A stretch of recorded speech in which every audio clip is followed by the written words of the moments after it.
अस्सलाम वालेकुम स्टूडेंट्स। क्या हाल चाल है आपका? ठीक ठाक है स्टूडेंट्स? आज हम जो है वो सेकंड नॉर्मल फॉर्म स्टार्ट करते हैं। सेकंड नॉर्मल फॉर्म स्टार्ट करने से पहले हमें फुल फंक्शनल डिपेंडेंसी का पता होना चाहिए। हमने इस पर डिस्कशन स्टार्ट की थी, लेकिन आज हम इसे ज़रा एग्जांपल के साथ समझते हैं। और पेज नंबर आपकी बुक का जो है वो 127 है, चैप्टर नंबर 5 है। तो फुल फंक्शनल डिपेंडेंसी से मुराद ये है कि आपके कोई भी एक जो कॉलम है, जिसे हम एट्रीब्यूट भी कहते हैं, उसको हम सिर्फ उसकी प्राइमरी की से ही फाइंड कर सकें, उसकी प्राइमरी की के किसी एक हिस्से से ना फाइंड कर सकें। ठीक है। इसके लिए जो इसने एग्जांपल दी हुई है वो ज़रा हम देख लेते हैं और फिर हम इसको समझ लेते हैं। उसने ये कहा हुआ है कि मार्क्स जो है ना, इनको आपने अगर फाइंड करना हो तो आपको रजिस्ट्रेशन नंबर और सब्जेक्ट्स की ज़रूरत पेश आती है। आप ही अगर जो है फ़र्ज़ कर ले मैं आपसे पूछता हूँ कि आपके फर्स्ट सेमेस्टर के एग्ज़ाम हो गए, उनका रिज़ल्ट आ गया, तो मैं कहता हूँ आपके कितने नंबर आए हैं, तो आपका जो है ऑब्वियसली नेक्स्ट क्वेश्चन होगा कि सर किस सब्जेक्ट की बात कर रहे हैं आप जो है। यानी आप कंप्यूटर साइंस के पूछ रहे हैं, आप जो है वो इंग्लिश के पूछ रहे हैं, आप मैथमेटिक्स के पूछ रहे हैं, किस सब्जेक्ट के पूछ रहे हैं। तो मतलब हमें ये समझ आ गई कि अगर हमने मार्क्स फाइंड करने हों तो हमें सिर्फ जो है आपका नाम या रोल नंबर नहीं सिर्फ पता होना चाहिए, बल्कि साथ सब्जेक्ट का नेम, या फ़र्ज़ कर ले मैं आपसे पूछता हूँ आपके कितने नंबर आए हैं, तो आपका नेक्स्ट क्वेश्चन ये भी हो सकता है कि सर आप मैट्रिक में पूछ रहे हैं, आप इंटरमीडिएट में पूछ रहे हैं, ग्रेजुएशन में पूछ रहे हैं, या मास्टर में पूछ रहे हैं। तो ज़ाहिर बात साथ फिर आपको डिग्री वगैरह का बताना पड़ेगा, तब आप जाके जो है वो इस काबिल होंगे कि आप बता सकें। तो इसे आप किसी भी सेंस में समझ लें, तो हमें एक बात जो समझ आ रही है वो ये है कि जब भी आपने मार्क्स फाइंड करने हो तो सिर्फ नाम या रोल नंबर से आप मार्क्स फाइंड नहीं कर सकते। मैं कहता हूँ 229 जो रोल नंबर है उसके कितने मार्क्स हैं। तो नेक्स्ट क्वेश्चन जो आपकी तरफ से होगा वो ये होगा कि सर किस सब्जेक्ट में आप पूछ रहे हैं या किस डिग्री में आप पूछ रहे हैं। तो लिहाजा हमें दो चीज़ें बतानी पड़ रही हैं। तो हम ये कहते हैं कि अगर हम कह भी लें कि जो हमारा जो रोल नंबर है वो हमारी प्राइमरी की है, फ़र्ज़ कर लें हमारे टेबल के अंदर जो है प्राइमरी की जो है वो रोल नंबर है, तो मार्क्स अगर हमने फाइंड करने हो तो वो सिर्फ रोल नंबर से फाइंड नहीं होंगे। तो हम कह सकते हैं कि मार्क्स जो है ना, ये आपके सिर्फ रोल नंबर से फाइंड नहीं हो सकते या सिर्फ सब्जेक्ट से नहीं हो सकते। मैं पूछता हूँ जी इंग्लिश में कितने मार्क्स हैं। अब आपका अगला क्वेश्चन होगा सर आप किसके पूछ रहे हैं, यानी आप किस स्टूडेंट के पूछ रहे हैं।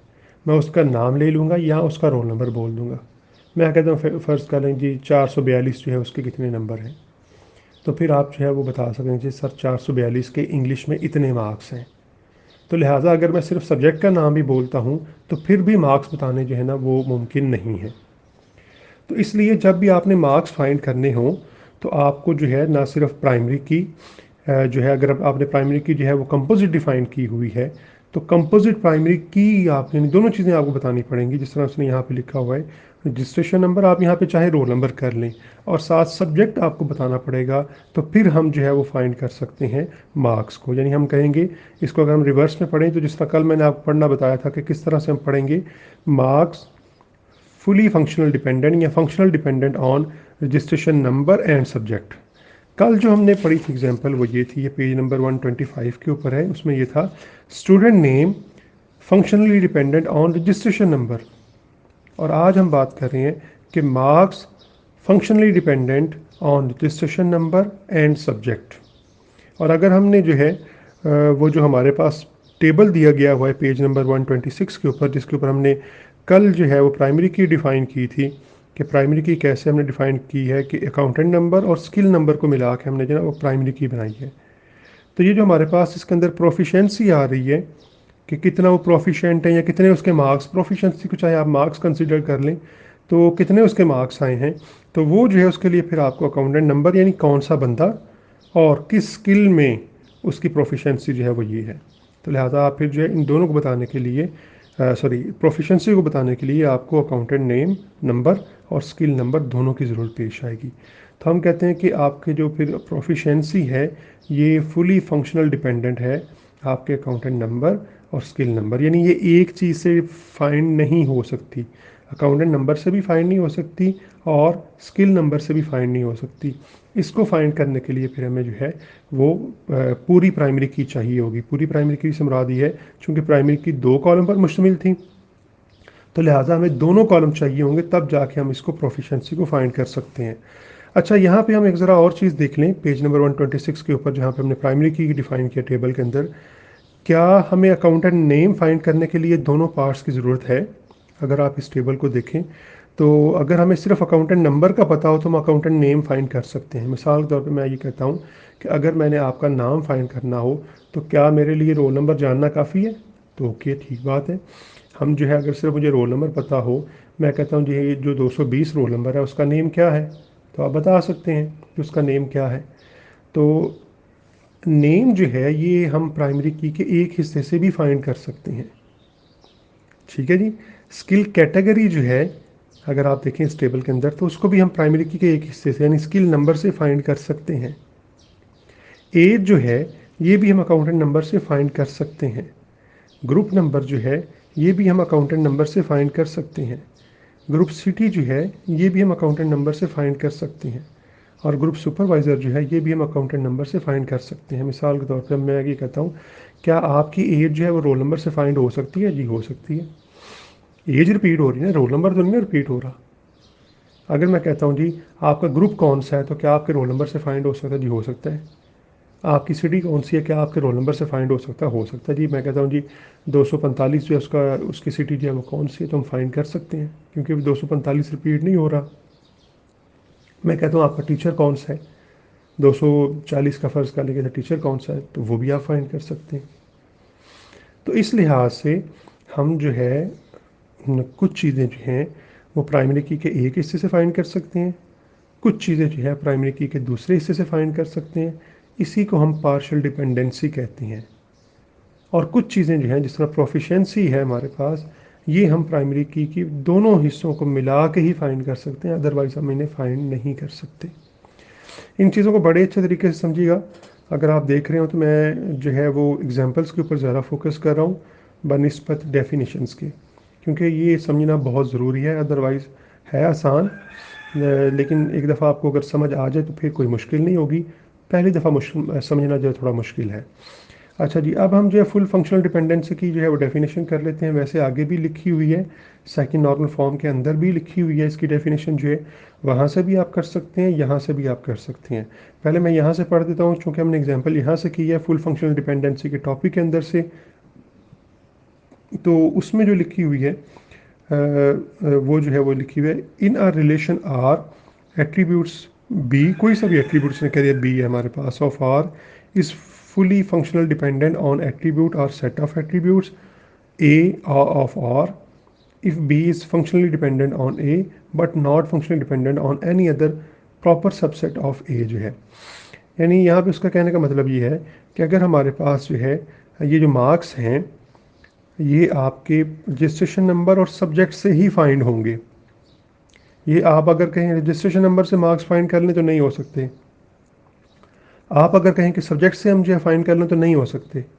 तो मार्क्स फाइंड करने के लिए आपको रजिस्ट्रेशन नंबर और सब्जेक्ट दोनों चाहिए होंगे। यही बात उसने यहाँ पे की है कि इफ़ बी इज़ फंक्शनली, दूसरी लाइन में लिखा, if B is functionally dependent on A, यानी फंक्शनली डिपेंडेंट हो ए के ऊपर। ए जो है वो एक कॉलम भी हो सकता है, ज़्यादा भी हो सकते हैं, but not functionally dependent on any other proper subset of A, यानी उसके सबसेट की बजाय आप पार्ट लिख लें कि उसके किसी पार्ट के ऊपर जो है ना वो डिपेंड ना कर रहा हो, तो फिर इस चीज़ को हम कहेंगे कि ये फुली फंक्शनल डिपेंडेंट है।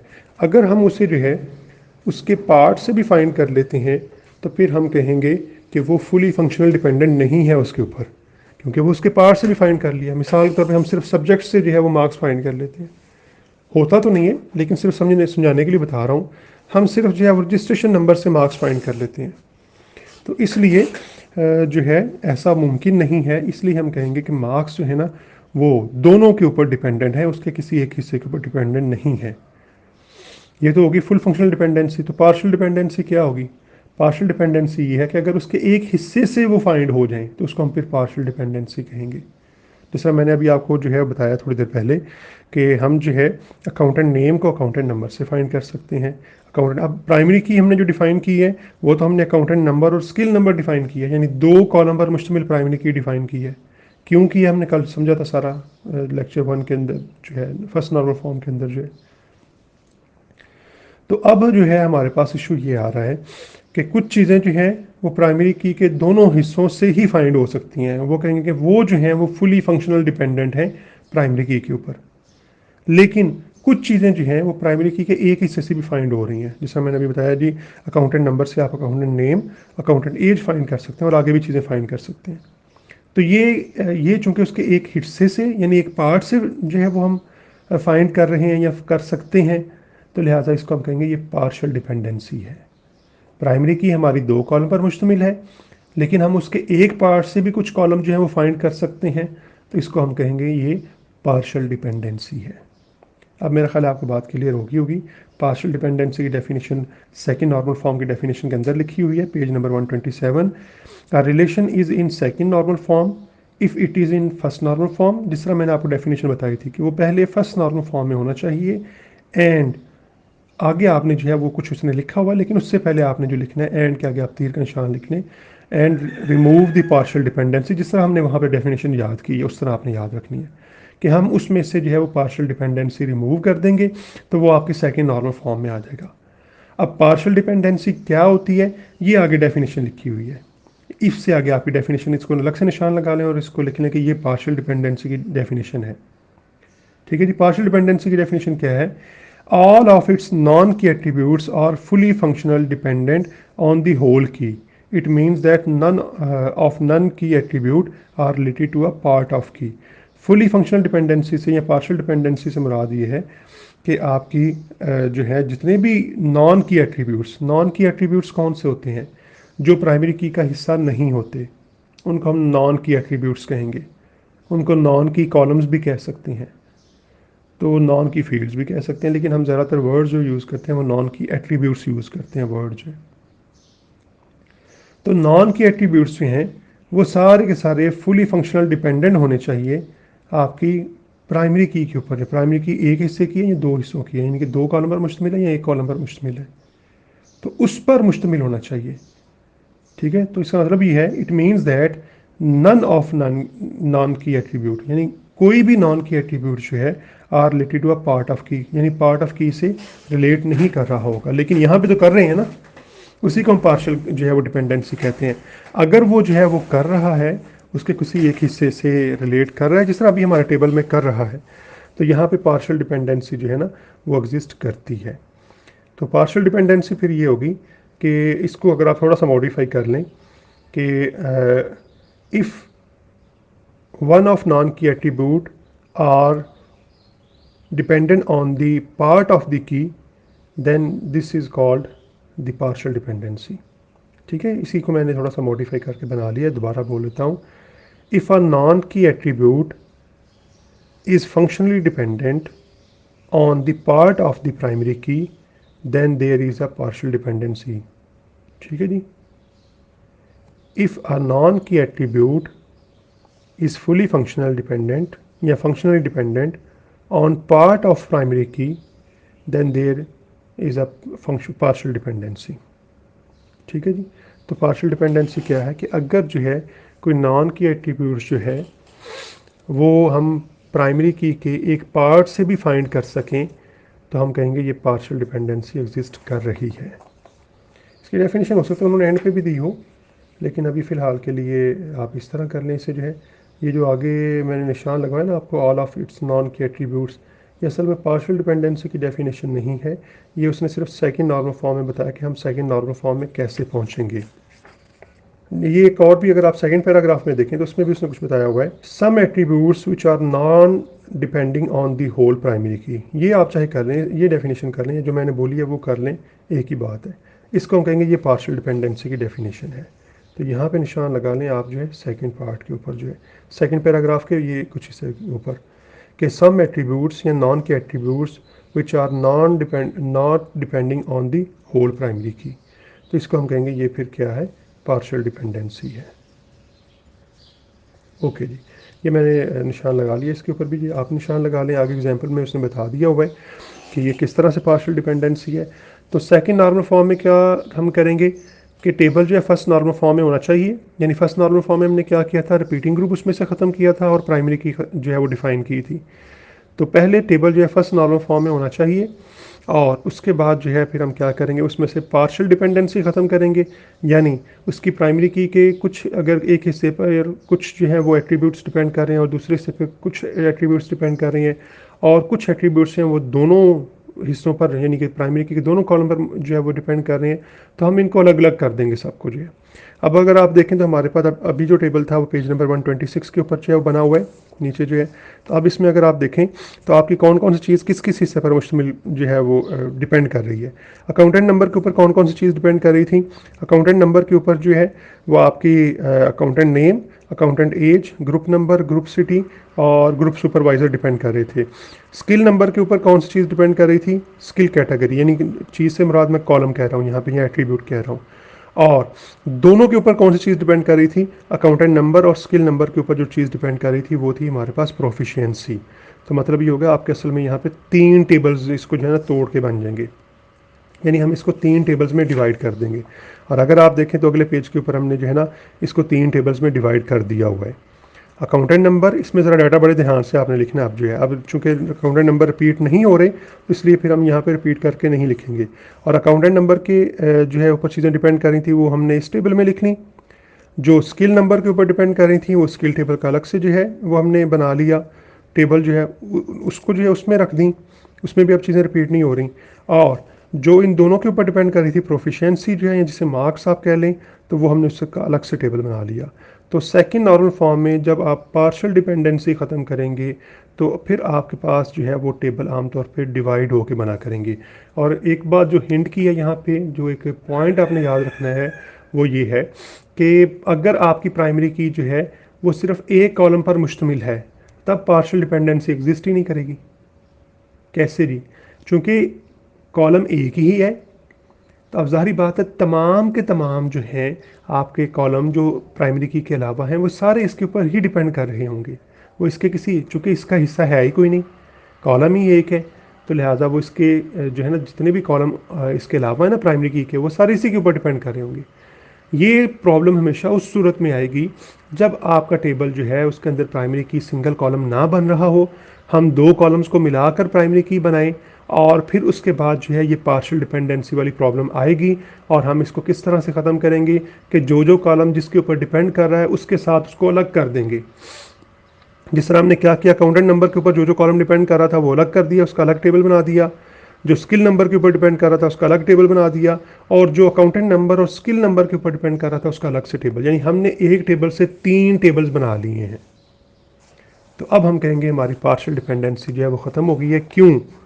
कि अब अगर आप देखें तो जो भी आपके पास प्राइमरी की वाले जो हमने कॉलम रखे थे उनके अलग अलग जो टेबल बना लिए हैं उनमें अब ऐसी कोई भी प्रॉब्लम नहीं है कि आपका कोई एक जो है प्राइमरी की के अलावा जो कॉलम है वो प्राइमरी की के किसी एक हिस्से से फाइंड हो सकता हो। क्योंकि पहले टेबल में अगर आप देखें जो पेज नंबर 128 के ऊपर है उसमें प्राइमरी की है ही एक कॉलम की, तो लिहाजा उसका हिस्सा तो कोई बनेगा ही नहीं। तो लिहाजा ये सारे कॉलम जो है वो इसी के ऊपर डिपेंड कर रहे हैं। दूसरे टेबल की बात करें जिसका नाम स्किल टेबल लिखा हुआ है, तो उसमें भी प्राइमरी की एक ही कॉलम की है, स्किल नंबर। तो लिहाजा बाकी जो कॉलम है चाहे वो एक ही कॉलम है वो इसी के ऊपर सिर्फ डिपेंड कर रहा है। और अगर हम तीसरे टेबल की बात करें जो कि हमारे पास लिखा हुआ है प्रोफिशिएंसी टेबल जो है इसी पेज के ऊपर 128 पेज के ऊपर, तो इसमें जो है प्राइमरी की वो 2 कॉलम पर मुश्तमिल है क्योंकि प्रोफिशिएंसी को हम जो है वो एक कॉलम से फाइंड नहीं कर सकते थे। अब ज़रा दोबारा समझें पार्शियल डिपेंडेंसी को। डेफिनेशन मैंने लगवा दी सेकंड नॉर्मल फॉर्म के सेकंड पैराग्राफ के अंदर लिखी हुई है डेफिनेशन इसकी, चाहे वो याद कर लें चाहे मैंने थोड़ी देर पहले जो अभी बोली है वो लिख लें अपने पास, जो है एक ही बात है। दोबारा समझें, पेज नंबर 126 के ऊपर एक टेबल था हमारे पास, इसकी प्राइमरी की जो है वो 2 कॉलम पर मुश्तमिल थी। तो हमने देखा कुछ कॉलम जो हैं वो प्राइमरी की के एक हिस्से से फाइंड हो सकते हैं, कुछ कॉलम जो है प्राइमरी की के दूसरे हिस्से से फाइंड हो सकते हैं और कुछ कॉलम जो है ना वो प्राइमरी की के दोनों हिस्सों को मिलाएं तो फिर फाइंड हो सकते हैं, जिस तरह प्रोफिशिएंसी है। तो हमने क्या किया, हमने इसके अलग अलग टेबल बना दिए ये पेज नंबर 128 के ऊपर जो है, क्योंकि इसके अंदर पार्शियल डिपेंडेंसी एग्जिस्ट कर रही थी। पार्शियल डिपेंडेंसी क्या थी कि कुछ कॉलम जो है वो प्राइमरी की के एक पार्ट से भी फाइंड हो सकते हैं, इसको हम पार्शियल डिपेंडेंसी कहते हैं। चाहे ये वाली डेफिनेशन लिख लें कि कुछ some non attributes can be defined, can be dependent on on on part of the primary key, जो प्राइमरी की के पार्ट के ऊपर डिपेंड कर रही है। ठीक है, this is called the partial dependency. तो ये पार्शियल डिपेंडेंसी हमने ख़त्म कर दी। ख़त्म कैसे की कि हमने एक टेबल को जो है वो 3 टेबल्स में डिवाइड कर दिया। एनालिसिस आपने इसका ज़रा खुद पढ़ना है, इसको अंडरस्टैंड करने की कोशिश करनी है कि ये एनालिसिस जो इसने किया हुआ है पेज नंबर 129 के ऊपर, ये कैसे किया हुआ है। ठीक है जी। तो ये हमारे पास होगी फिर जो है पार्शियल डिपेंडेंसी, जिसे हम सेकंड नॉर्मल फॉर्म कहते हैं, कि सेकंड नॉर्मल फॉर्म हमारे पास जो है वो क्या होती है। और उसके साथ साथ हमने देखा कि फुल फंक्शनल डिपेंडेंसी क्या होती है। तो फुल फंक्शनल डिपेंडेंसी ये है कि कोई कॉलम जो है जो हमने प्राइमरी की डिफाइन की है ना, सिर्फ उसी से फाइंड हो सके, उसके किसी हिस्से से फाइंड ना हो सके, उसके किसी हिस्से से डिटरमिन ना हो सके, तो हम कहेंगे ये फुल फंक्शनल डिपेंडेंसी है। जिस तरह हमारे पास मार्क्स थे या प्रोफिशेंसी थी, ये फुली फंक्शनल डिपेंडेंट है प्राइमरी की के ऊपर। और प्राइमरी की हमारे पास यहाँ पे कंपोजिट प्राइमरी की है, क्योंकि उसके अंदर जो है वो 2 कॉलम्स आ रहे हैं। तो उम्मीद है अब आपको जो है ये full functional dependency, partial dependency, second normal form जो है, और पार्शियल डिपेंडेंसी हमने ख़त्म किस तरह से करनी है, ये समझ आ गई होगी। अगर आपको कोई प्रॉब्लम हो तो आप फिर जो है वो सेशन में, जो हमारा ऑनलाइन सेशन होगा उसमें फिर पूछ सकते हैं। ओके जी, अभी हम नेक्स्ट टॉपिक पे मूव करते हैं।